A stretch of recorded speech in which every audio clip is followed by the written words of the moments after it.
Welcome back, and let's get into part 2 of this millenary saga. For more background, please watch part 1. First, I got those 100k miles from United, but with COVID-19, I don't think I'll be going anywhere anytime soon, so I guess I'll bank them. Moving on to Sotheby's in New York, to recap, they emailed me in February that the watch was locked up in a safe, but word came in late April that they would be able to ship. Now a new problem appeared for folks living in California with a new law on certain endangered material sales and shipments. Crocodile was now illegal. Sotheby's informed me of this and they were going to cut the band. I responded quickly and asked them to not do that and ship it to a family member in another state. They responded that it had already been done and the watch was shipped. So I see this as a flaw in doing business with Sotheby's. Because we now won't be able to see what the quality of that band was, and I don't really have what I hoped was the original item. Now other concerns raised as to did they toss out the pins, the clasp, and how was I going to replace this? Now the box showed up, and with the news of New York being a hotspot, my wife freaking out about COVID, I would have to wait a little longer and let the box cool down, so to speak, until I could open it. I'm going to play the unboxing video quickly. It's not the best, but it does the job, and due to the size of the box, I had to try to set up the camera in a different way so you could see it all.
I'll say Sotheby's did a great job packing.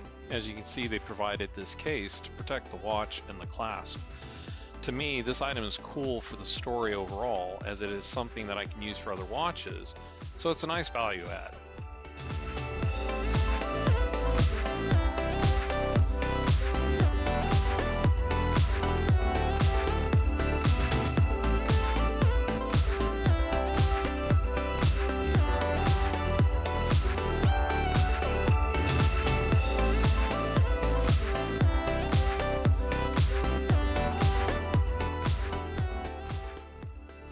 Next, we move on to the books, which had the original warranty card with matching details to the watch, and they looked great.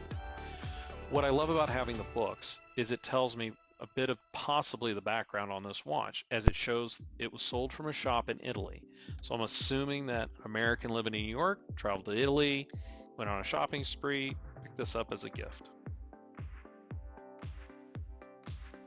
I won't bore you too much with details about the box, but the box has stickers with matching numbers, and overall the box and the packing material looks great.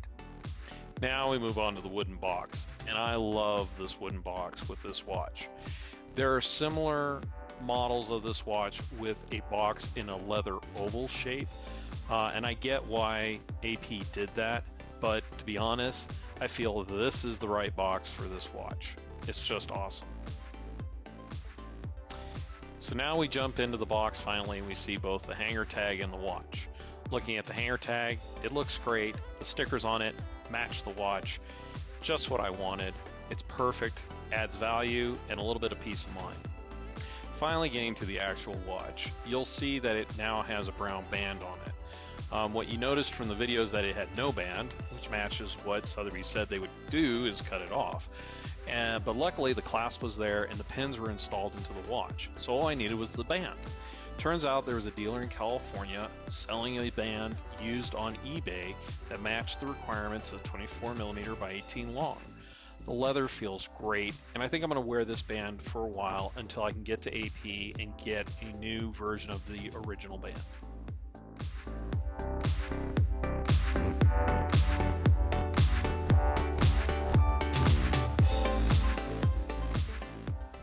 Now we move on to the clasp, and we see that there's been some heavy scratches put into it. I think these can be polished out, and overall the clasp is great, sharp to the close, and it matches the damage report that Sotheby's had on the website when I purchased the watch.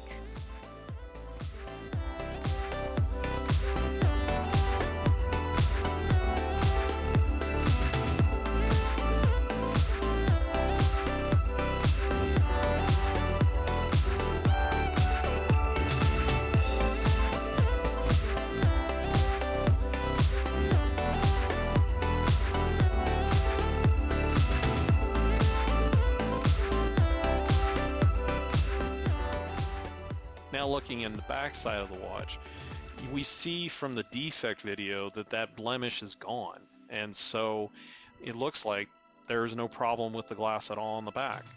I feel Sotheby's didn't do a good job for the seller because probably other buyers and myself questioned the quality of the watch. In the end, this watch hits a home run for me. Definitely a lot of risk, but worth the reward in the end. As I said in the first video, I wanted this watch experience to feel like I've gone back in time to 2011 and bought the watch new. And so that's what the third video is going to be about in this series. The plan is to take this watch to one of either boutiques that are near me. I'm lucky enough to be close to either Los Angeles or Las Vegas.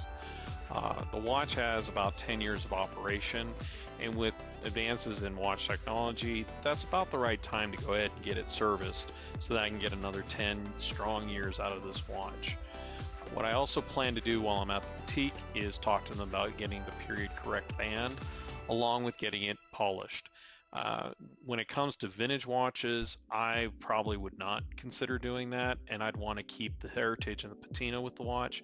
But with watches from like the late 80s to the 90s, maybe 90s and on, I think those watches are new enough that it's okay if you want that watch to be yours and you plan to keep it a while and you're not too worried about the history of the watch.